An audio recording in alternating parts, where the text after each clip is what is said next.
I am honored and delighted to accept this award on behalf of an amazing team of staff, supporters, volunteers, an amazing collaborative community of governmental and non-governmental agencies, and most of all to honor the survivors of human trafficking who work so hard every day to overcome their trauma, to move on to abundant lives. They are some of the strongest people I know, and I am so fortunate to know them. Throughout my whole life, I've seen how vulnerability can lead to exploitation. I grew up in gang-infested neighborhoods in Philadelphia. I was abused by my pastor father.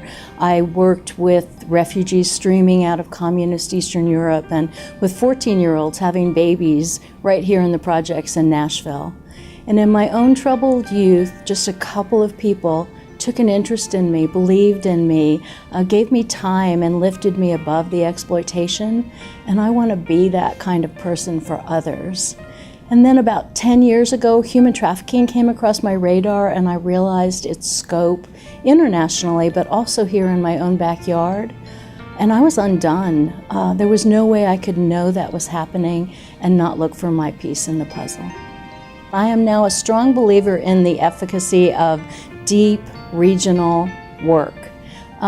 We have a reputation now in Tennessee that this is not a place that traffickers want to be, but we don't want to just drive them to neighboring states, so we work with people to train them, to share resources and what we've learned so they can go back and work in their region. And by doing that, we're going to build a net that is so strong that exploiters realize that trafficking is just not worth it.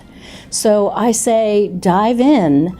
Each community, just address community issues effectively and with excellence, and keep the big picture in mind, and we will change the world.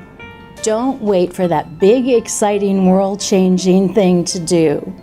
Start small, stay humble and teachable, and learn from people with expertise in all sorts of arenas, and most of all from the people you want to serve. Eventually, you're going to see what works and what doesn't work and be able to think outside the box on what needs to happen. But don't start there. Despise not the day of small things. You know, freedom is physical, but freedom is also an emotional state. That's true for human trafficking survivors, and it's true for all of us. So I think what I would say is take care of yourself. Do whatever you need to do to free yourself so that you're able to help others.